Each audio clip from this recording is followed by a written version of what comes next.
Hi, my name is Stein, and I'm a technical product manager at VMware's Network and Security business unit. And in today's whiteboard, I'll talk about the NSX Distributed IDS and IPS, or Distributed Intrusion Prevention and Detection System. Now, the goal of an IDS and IPS is to be able to detect and prevent exploit attempts against your applications. And in today's world, there's two ways that IDS and IPS appliances can do that.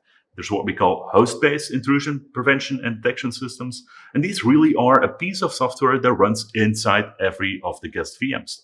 Now, these systems have access to a lot of context because they're run inside the operating system, but they also come with some challenges. They're hard to operationalize, and also because they're not actually isolated from the workload themselves, that means they're often vulnerable to what the protected asset itself is vulnerable for as well. The second type of IDS-IPS solution is called the network-based IPS, which is what you can see here. And a network-based IDS is typically a physical appliance that gets deployed in a network, commonly sits behind a physical firewall, and it relies on hairpinning. It relies on traffic to be steered to that physical appliance so it can provide the IDS and IPS services to that traffic. Hairpinning comes with a challenge. Of course, it means that a lot of traffic is being sent across a network. That creates choke points. And that means that customers are often limiting the amount of traffic that they actually send to their IDS appliance, which means that they have to be selective in where they apply the protection that these systems can offer. Another challenge with physical IDS IPS appliances is that they don't really scale well. And what this means is as your organization is growing, you're adding in additional hypervisors, you're adding in additional workloads. That means you have to keep scaling up your additional physical IPS IDS clusters. You have to keep deploying physical IPS appliances. Another challenge as well is that these are really inadequate. If you look at my drawing here, you can see that I have two VMs here.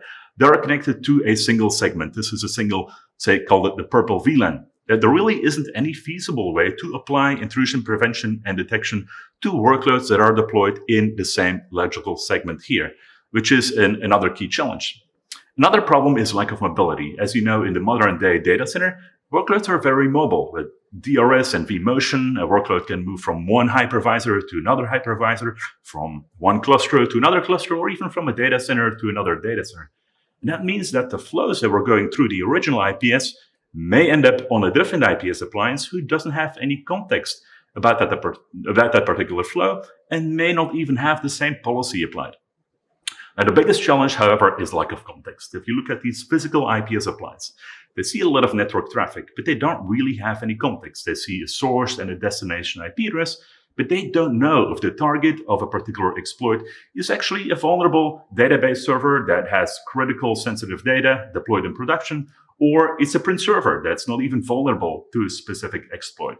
So this lack of context makes it very difficult for a security team to determine if an event is a true or a false positive, what is the priority that should be assigned to an event, and what is the appropriate action that should be taken. It also means that on these physical IPS appliances, you're basically going to enable all of your signatures and match all of that signatures against all of your traffic. It doesn't matter if that traffic is targeting a Apache server here or it's targeting a database server. The same signatures will be applied to all the traffic, which means that these systems have very significant impact on throughput. The Nsx Distributed IDS IPS combines some of the best qualities of a host-based IDS with a network-based IPS. Similar to the architecture of the distributed firewall, our distributed IDS IPS is deployed right inside the hypervisor itself. It doesn't require any additional components. So as long as you do your NSXT host prep, all of the NSXT components are installed, including distributed switch, the distributed firewall, and the distributed IDS IPS. You don't need to deploy additional workloads. You don't need to deploy additional physical appliances, or you don't need to deploy anything on the guest VM. So, because of this distributed architecture, this also means that we don't have to hairpin traffic to any physical appliance. The IDS IPS is applied to any VNIC of any workload, regardless if this workload here is talking to another workload that is connected on the same switch or a different switch. We always apply intrusion detection and prevention thanks to our distributed architecture.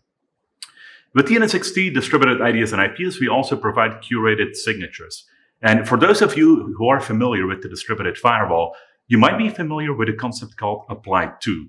And applied to is basically what allows us to only apply the relevant firewall rules to specific workloads. Imagine if you have a database server here, it really doesn't make any sense to apply a firewall rule that allows traffic from the web application to the application tier here to apply that to our database server as well. It's not relevant to that. The database server is never going to see that traffic. Same thing applies to an IPS. Imagine you have an IPS signature that detects an exploit that is very specific to Linux. It would not make any sense to apply that signature to a workload that is running Windows.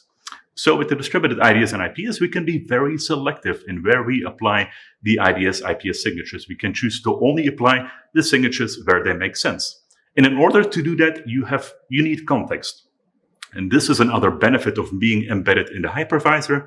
That means that we have access to a lot of context. We know exactly the name of this virtual machine. We know what application that a virtual machine is part of. And thanks to VMware tools and the guest introspection framework, we even know what is the operating system that is running, what is a user that is logged into a workload, and even what are the processes that are running on that workload. And to an IPS operator, context is really important. If you don't have any context, it becomes really hard to determine if an event is a true or a false positive and what should be the priority it gets applied to an event. But if you know that this is Apache and the exploit is an Apache exploit, and this is deployed in production, you can then assign the appropriate priority to that. So context is really, really important. And then another key benefit here is policy and state mobility. With the distributed firewall, as well as with the distributed IDS, not just the firewall policy, but also the IPS policy moves along right with the virtual machine from one hypervisor to the next hypervisor, so you don't have to reapply that same policy. In addition to that, the firewall state, the connection state, moves along with that virtual machine as well. Many of our customers need to meet regulatory compliance. Think, for example, about PCI DSS or HIPAA. And in order to meet compliance, often things like security controls like IDS, IPS are required. Now, with the distributed IDS and IPS, we can be very selective. We can choose where we enable or where compliance is required. We can apply a security tag to those workloads and then apply an intrusion prevention policy to all the workloads that have security tag. Now, virtual zones, virtually all of our customers have a requirement to segment workloads that belong to a different zone. Think, for example, different lines of business or workloads that are deployed in production versus workloads that are deployed in a development environment. In many cases, these need to be isolated from each other. And customers need to apply a separate firewall policy to these different zones and even a separate IPS policy. Now, in the traditional world, this is achieved often by air-gapping these environments, meaning that these workloads are deployed on separately physical infrastructure.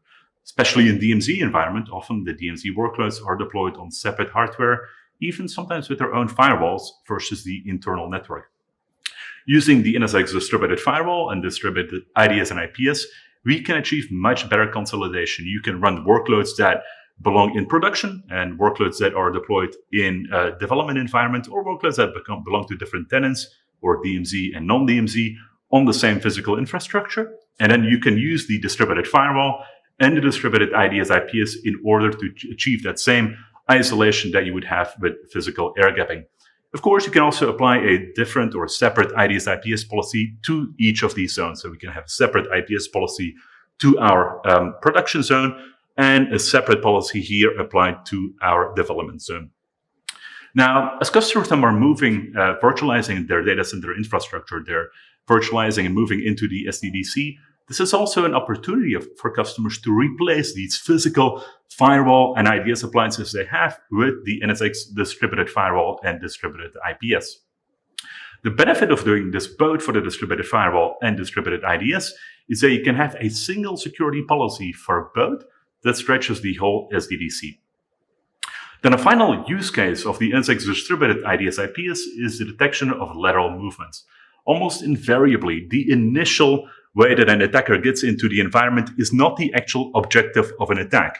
The actual objective of an attack is much more likely going to be a database server that runs on the inside of the environment, and the attacker wants to be able to get that valuable data or wants to compromise that data in order to do the maximum amount of damage. So that means that an intrusion detection and prevention system has to be able to not just detect this initial point of attack, but also has to be able to detect how an attack is laterally spreading in the environment from workload to workload. And because the distributed IDS is deployed in front of every single workload, we're able to detect every stage of this lateral spread. And of course, without distributed firewall, we already greatly reduced the attack surface by having a microsegmentation whitelisting policy that only allows traffic here from this workload to that workload on a specified port. With layer 7 application identity, we can reduce that attack surface even more. With the distributed IDS capability, now we can completely close that attack surface, regardless if an attack is moving initially into the environment or is laterally moving from a workload to the workload in your data center. And with that, if you want to learn more about the NSX Distributed IDS IPS, check out the VMware NSX YouTube channel for demos and additional information, and also check out the VMware NSX Tech Zone. Thanks for watching.